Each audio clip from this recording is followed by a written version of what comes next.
frères et sœurs dans le Seigneur. Nous sommes heureux de nous retrouver aujourd'hui dans cette journée de ce jeudi, dans ce jour d'armistice où, je ne sais pas, peut-être qu'aujourd'hui tu vas travailler alors que Dieu t'encourage, que Dieu te soutienne. Peut-être que tu as ce jour de repos, alors que le Seigneur te fasse du bien en cette journée, corps, âme et esprit. Donc nous sommes heureux de nous retrouver pour ce Let's Pray, ce 11 novembre, pour encore une nouvelle fois se connecter à la présence du Seigneur. Alors simplement, je vais laisser la place à l'équipe technique qui va nous emmener dans l'adoration et dans la louange. Prions le Seigneur simplement.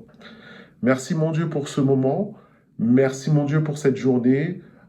Bénis les échanges, les partages, ta parole, la louange, cette prière qui monte vers toi. Merci Seigneur, au nom de Jésus, nous avons prié. Amen. Disposons nos cœurs à adorer Jésus-Christ.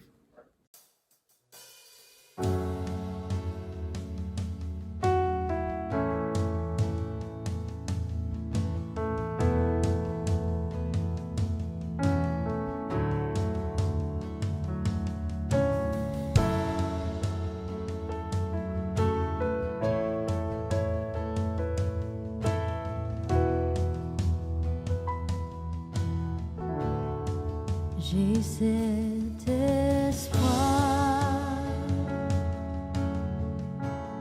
tel une encre pour mon âme, dans la tempête, je m'appuie sur toi, dans ton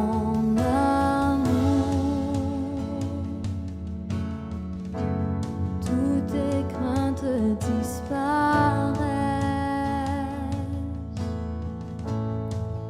en toutes choses.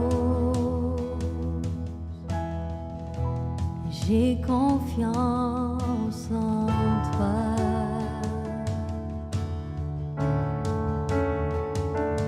Mon espoir est assuré à la croix. Tu as tout donné, tu nous as rachetés.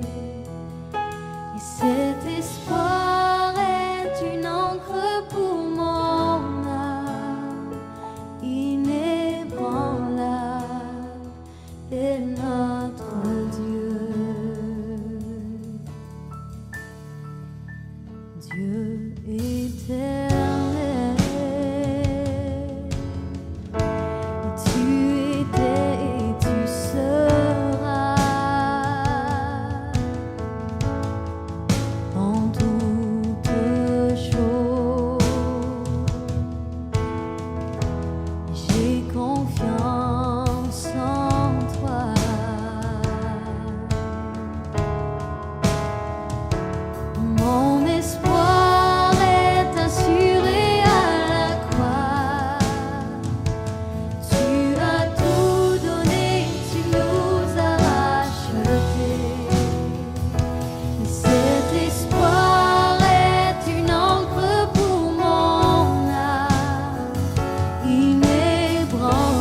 notre Dieu.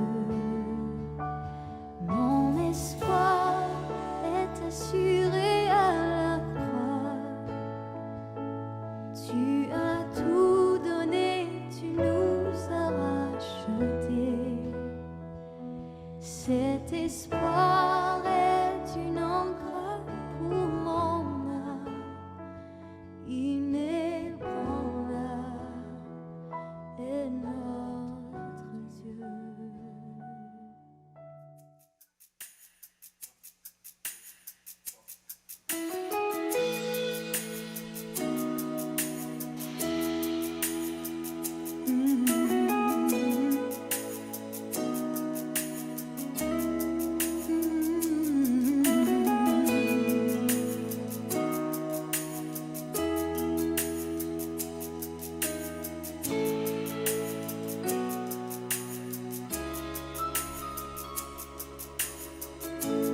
Par amour impardonnable, car l'amour n'a qu'une voix. Par amour le ciel pleura, car on le crucifia. Combien de fois ai-je brisé ton cœur, mais tu me pardonnes quand je crie à toi. Combien de fois m'as-tu entendu prier? Approche-toi de moi.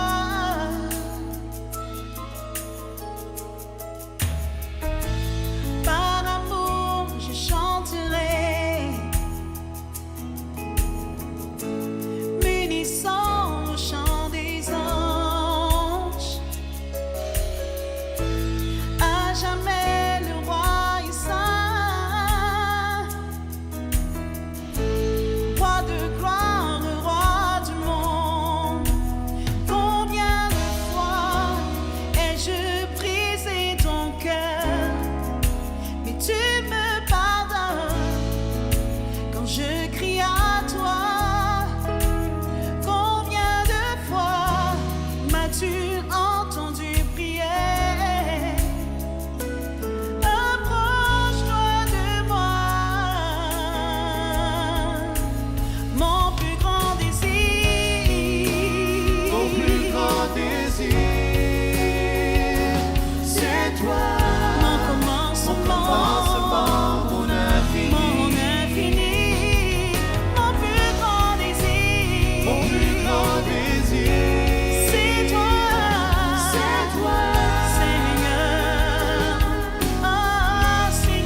grand désir, c'est toi. Mon commencement, c'est toi. Mon plus grand désir, tu es mon berger, mon bouclier. Tu es ma joie, tu es ma paix, tu es la sagesse.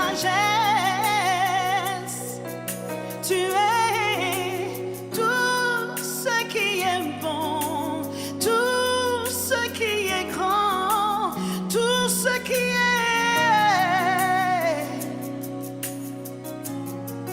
Oh, c'est toi. Tu es le vrai berger. Tu trayes un chemin. Tu traces un chemin. Tu éclaires nos pas, tu nous conduis vers toi. Tu es le bon berger, l'admirable conseiller. Oh, tu es, tu es, tu es.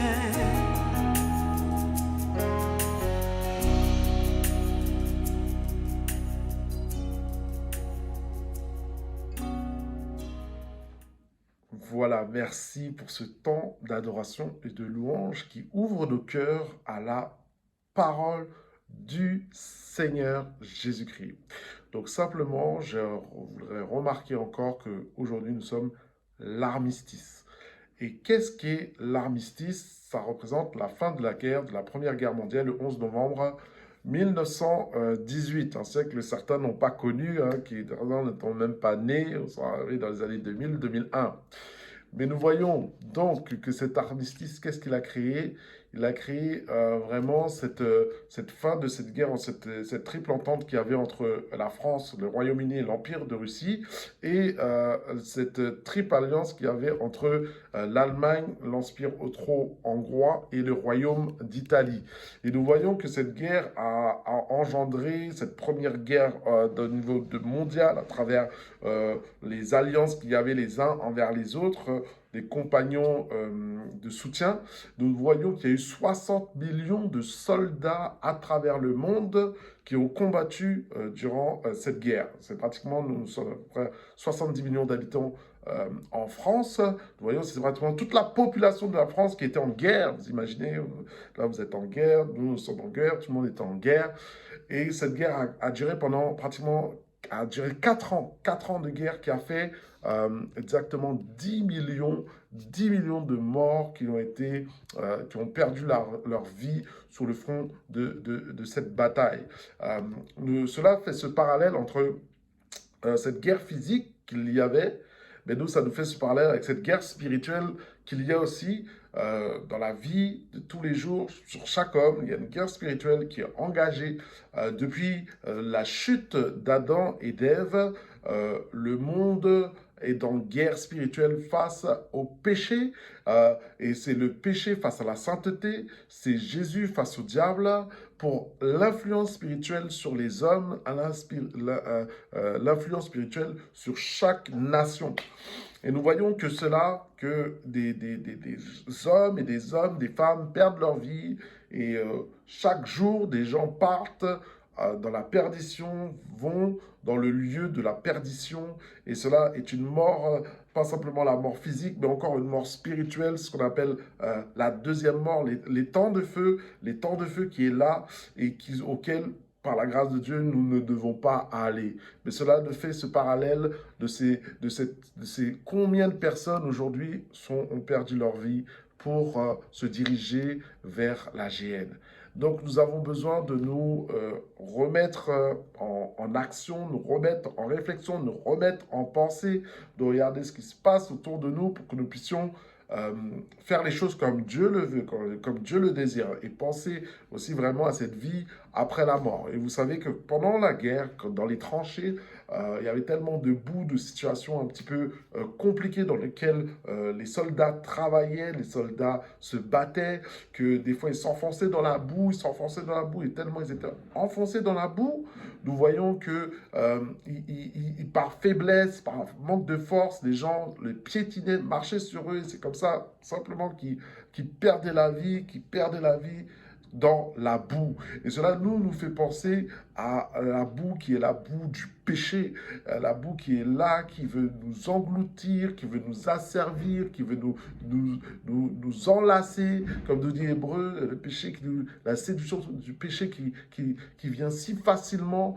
pour nous empêcher de marcher dans le chemin de Dieu. Donc nous devons, chaque homme doit faire face à ses pulsions internes, il doit combattre à l'intérieur de lui-même face à sa chair et cette boue du péché qui est venue et qui vient nous enlacer dans des choses médiocres, dans des choses qui entraînent le salaire du péché, c'est la mort. Romains chapitre 6, verset 23. Le salaire de la mort, le salaire du péché, c'est la mort. Mais le don gratuit de Dieu, c'est la vie éternelle en Jésus-Christ, notre Seigneur. Voilà, il y a ce portrait spirituel qui est brossé, qui est là de l'influence du diable ou l'influence de Jésus, l'influence divine ou l'influence démoniaque. 1 Jean 3, verset 8, nous dit « Celui qui pêche est du diable, car le diable pêche dès le commencement, et le Fils apparut afin de détruire les œuvres du diable. » Donc nous devons combattre contre cette nature pécheresse qui est en nous, contre cette nature qui veut nous pousser au mal, contre le péché qui est à l'extérieur de nous, qui veut nous atteindre, c'est-à-dire la constitution du monde, un système de pensée qui veut vraiment nous influencer dans le côté négatif. Et nous voyons que cette boue qui est là, alors que nous sommes des soldats en train de travailler pour le Seigneur, pour la gloire de Dieu, cette boue veut nous asservir, que nous tombions, que nous enlacions dans cette saleté et que nous laissions être comme ce fils prodigue qui est parti avec les cochons, qui est parti avec les prostituées, qui s'est fait séduire par la puissance du diable, parce que la puissance du diable, c'est le péché. C'est par le péché qui veut nous éloigner de Dieu. Mais voyons encore une nouvelle chose, c'est que nous voyons que comment s'est déclenchée cette guerre. Cette guerre s'est déclenchée aussi face à la mort de l'archiduc d'Autriche à Sarajevo. Là, je reviens à la pensée de l'armistice. L'archiduc d'Autriche est mort, assassiné, et François Ferdinand, et cela a déclenché la guerre parce que ses alliés ont réagi par rapport à cela pour défendre les territoires. Et ça a déclenché cette guerre qui a eu des conséquences mondiales. Donc de la même manière qu'une mort est venue à déclencher la guerre mondiale, de la même manière, Dieu a vu le problème qui était que l'homme était en guerre avec lui-même. L'homme était en guerre avec le péché. Et il a dit, je vais envoyer un homme, je vais envoyer mon fils, je vais l'envoyer sur terre, je vais l'envoyer ce soldat ultime pour régler le problème du péché. Jean 3,16. Et c'est pour ça qu'il nous dit, car Dieu, et tu peux le dire avec moi, car Dieu a tant aimé le monde qu'il a donné son Fils unique, afin que quiconque croit en lui ne périsse point, la mort ne périsse point, mais qu'il ait la vie éternelle. Face à la boue, face à la guerre, face à la déchéance, face au péché, Dieu le Père a dit, je vais envoyer mon Fils, l'homme qui ne connaît pas le péché, l'homme parfait, l'homme saint, l'homme Dieu, l'homme qui va aller mourir, et cette mort que va déclencher Jésus, cette mort, elle va créer la paix. Elle va libérer une possibilité en tout cas de paix pour tous les hommes, pour faire la paix avec Dieu. Alléluia. La guerre qu'il y avait intérieure, la paix avec soi-même, la paix avec Dieu, la paix avec ses frères, avec ses sœurs, avec sa famille, toutes sortes de paix. C'est un armistice spirituel que Jésus est venu manifester. Maintenant, lui, cette fois, il y a 2000 ans, à la croix, à Golgotha, c'est pour ça que sa mort, elle a déclenché la paix. La mort de l'archiduc a déclenché la guerre, mais la mort de Jésus a déclenché une paix, une possibilité de venir et de se réconcilier avec Dieu. Alléluia. Est-ce que tu peux dire Amen à cela? Un armistice spirituel. Amen. Et voici maintenant les traités de l'armistice. Alors, le document qui a permis cet armistice de ce 11 novembre 1918 se retrouve le traité de Versailles. C'est là où les nations se sont retrouvées, ou les nations en tout cas, les alliés, les personnes se sont retrouvées, la triple entente, avec justement l'Allemagne qui était là pour traiter de savoir exactement ce qu'il en était.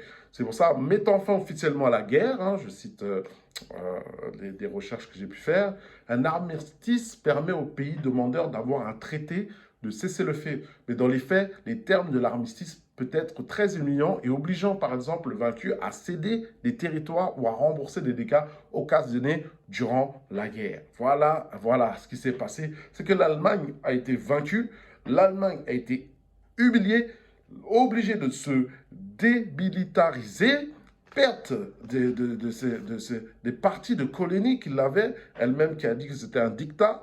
Et par rapport à cela, nous voyons un parallèle, un grand parallèle spirituel, de voir que Jésus est venu et il a vaincu Satan. Alléluia. Il a vaincu Satan, je le redis. Il a humilié Satan par la croix. Par la croix, il a démilitarisé la puissance de Satan à travers la puissance de la croix, à travers la puissance, le nom puissant de Jésus-Christ de Nazareth. Alléluia. Et il y a un seul nom que les démons craignent dans le monde spirituel, c'est le nom de Jésus. C'est le nom de Jésus. Quand le nom de Jésus, les démons tremblent parce qu'il a autorité, parce qu'il a reçu la puissance. Alléluia. La puissance de se manifester maintenant grâce à la croix sur terre, à travers ses enfants, à travers ses serviteurs. Et les colonies ont été dépouillées. Les colonies du diable, c'était les hommes qui étaient sous oppression, des hommes qui étaient esclaves du péché, des hommes qui étaient là, liés, qui étaient fils du diable. Et le diable a dû relâcher par la puissance du Saint-Esprit, par la puissance de la croix. Les gens maintenant ont cette liberté de dire j'accepte Jésus comme Seigneur et Sauveur. En acceptant Jésus comme Seigneur et Sauveur, je suis libéré de la puissance de l'ennemi, libéré de la puissance du diable, et je suis transporté dans le royaume de la paix, le royaume de la gloire, le royaume du Seigneur. Alléluia. C'est pour cela, voici les textes, le traité maintenant spirituel que nous pouvons dire ensemble. Il nous est dit en Éphésiens 2, 13, 19. Éphésiens 2, 13, 19, et tu reliras cela chez toi. Hein? En Jésus, vous étiez jadis éloignés, vous avez été rapprochés par le sang du Christ, car il est notre paix, lui qui des deux n'en a fait qu'un et qui a renversé le mur de la séparation, mur de l'inimitié, ayant anéanti par sa chair la loi des ordonnances dans ses prescriptions, afin de créer en lui-même avec les deux un seul homme nouveau, en établissant la paix et les réconcilier l'un à l'autre en un seul corps avec Dieu par la croix. Dis avec moi, par la croix. Amen. En détruisant par elle l'inimitié. Il est venu annoncer la paix à vous qui étiez loin, et la paix à ceux qui étaient près. Car par qui nous avons les uns et les autres accès auprès du Père et dans un esprit. Ainsi donc, vous n'êtes plus des étrangers, nous sommes plus étrangers, nous sommes plus des gens du dehors, mais vous êtes des concitoyens des saints, des gens de la maison de Dieu. Tu es un enfant de Dieu, tu es un fils de Dieu, tu es une fille de l'Éternel, tu n'es pas n'importe qui. Nous sommes rachetés à un sang précieux, le sang précieux de Jésus-Christ. C'est pour cela que nous disons Amen, Amen, Amen, Amen à cela. Donc, souviens-toi aujourd'hui, en ce jour où il y a eu la fin de la guerre, Jésus est venu mettre fin à cette guerre dans le sens qu'il a vaincu Satan et Satan a été vaincu par la puissance de la croix. C'est ce que j'appellerais l'armistice spirituel. Amen. Gloire à Jésus-Christ. Jésus a vaincu la mort. Et j'aimerais que nous puissions prendre de ce temps de prière, en ce temps où nous allons prier, je te propose que nous puissions ensemble proclamer le nom de Jésus, proclamer sa victoire. Alléluia. Proclamons sa victoire. Un armistice spirituel. Jésus qui qui est venu régler l'histoire du péché pour l'humanité. Alléluia. Sois loué, Jésus. Rentre dans sa présence. Simplement, rentre dans la présence de Dieu par le sang de Jésus.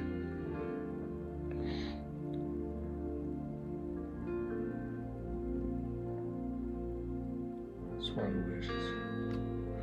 Commence à adorer Jésus. Là où tu es, adore Jésus. Adore ton Seigneur.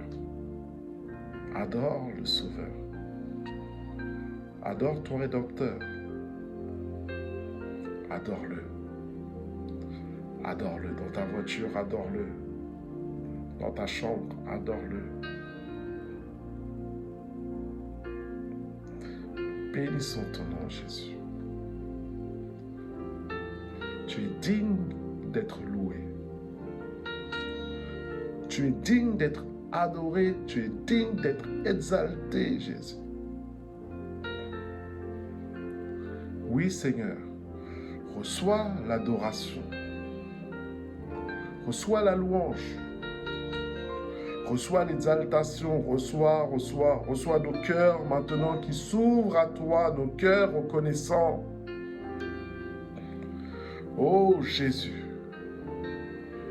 nous proclamons la victoire de Jésus, la victoire et l'autorité de Jésus dans ce lieu. Nous proclamons sa puissance. Alléluia.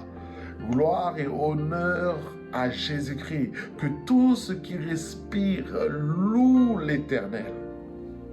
Que tout ce qui respire loue l'Éternel. Donne-nous aujourd'hui de te louer, de penser sur cette parole. Colossiens 2, 13, 15, vous étiez morts par vos enfances.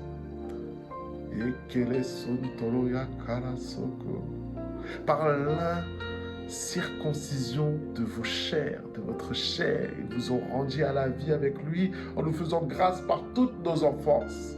Et les a effacés, l'acte dont les ordonnances nous condamnaient et qui subsistait contre nous. Il les a détruits en les clouant à la croix.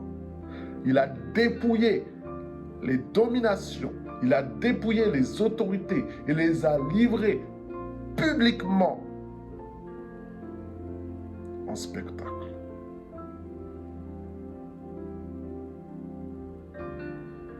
Oui, Seigneur. En triomphant d'elle,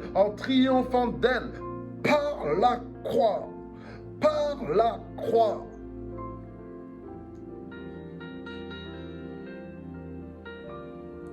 Je proclame ta victoire dans le monde spirituel. Tu as dépouillé la puissance de Satan. Tu as dépouillé la puissance des démons. Qui peut tenir devant toi, Jésus? Tu es venu dans ce corps de chair et tu es allé jusqu'à la mort de la croix, selon Philippiens chapitre 2. Tu n'as pas regardé à toi, mais tu as été obéissant, te soumettant afin de penser à nous, afin que nous puissions avoir cette liberté. Face à Satan, face aux démons, nous puissions avoir cette liberté maintenant d'être enfants de Dieu, de recevoir l'Esprit de Dieu qui dit Abba Père, merci Seigneur. Un seul médiateur a été donné entre le Père et les hommes, un seul a été donné, Jésus-Christ, notre Sauveur, notre Seigneur. Christ ressuscité des morts ne meurt plus. La mort n'a plus de pouvoir sur lui. La mort n'a plus de pouvoir sur toi. Oh, par cela, même nous mourrons, nous vivrons. Même nous mourrions, nous vivrons. Car ton esprit habite en nous par le sang de Jésus. Nous sommes lavés. Nous sommes sanctifiés et nous sommes purifiés. Nous sommes réconciliés. Jésus. Tu as dépouillé Satan. Tu as dépouillé les démons. Tout genou fléchira. Oh Jésus. Tout fléchira. Tout genou fléchira. Dans les cieux, sur la terre et sous la terre. Tout genou fléchira. Proclamons ton autorité. Nous proclamons ton règne. Nous proclamons cette nouvelle Jérusalem qui descendra du ciel. Nous proclamons ton règne sur la terre. Nous proclamons le millénium. Nous proclamons le gouvernement céleste. Nous proclamons la lumière de Jésus. Tu brilles comme le soleil. Tu éclaireras nos vies. Tu éclaires notre chemin. Tu éclaires notre destinée. Toi, dont nos noms sont inscrits dans le livre de vie. Toi, où tous nos jours sont inscrits dans ton livre. Nous te remercions. Parce que tu as brisé la puissance de Satan sur nos vies. Parce que nous sommes devenus des enfants de Dieu. Alors je te remercie pour ma conversion. Je te remercie pour mon salut. Je te remercie, Seigneur, car je suis ton fils. Je te remercie parce que tu m'aimes, parce que tu penses à moi, parce que tu regardes à moi. Je te remercie, Seigneur, parce que tes bontés se renouvellent aujourd'hui. Tes bontés se renouvellent encore aujourd'hui grâce à cet armistice spirituel, parce que nous sommes bénis de toutes sortes de bénédictions spirituelles dans les lieux célestes.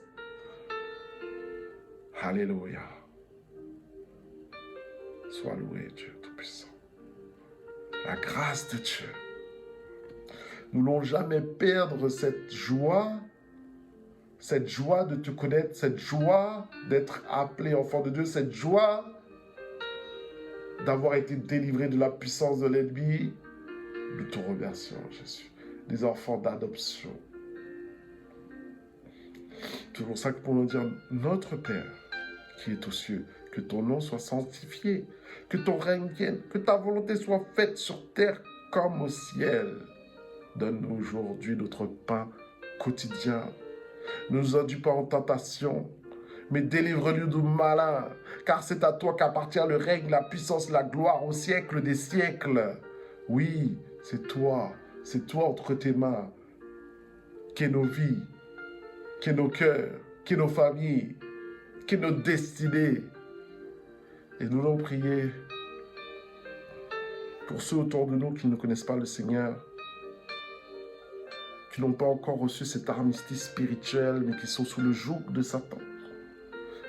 Mais la solution est en Jésus. Prions pour nos membres de nos familles. Remettons-nous en cet instant afin qu'eux aussi reçoivent cet armistice, de cette paix avec Dieu. Par leur croix, par la croix, par Jésus. Prions. Prie pour un membre de ta famille. Prie pour un membre de ta famille. Évoque son nom devant le Seigneur. Nous prions maintenant pour les membres de nos familles, Seigneur. Nous prions, Seigneur, afin que, aussi, comme tu nous as fait grâce, comme tu nous as délivrés, que tu puisses les délivrer, que cet armistice prend effet dans leur vie au nom de Jésus. Saint-Esprit, touche les familles, touche nos familles, touche nos cœurs, touche nos âmes. Seigneur, nous voulons voir nos enfants venir à toi.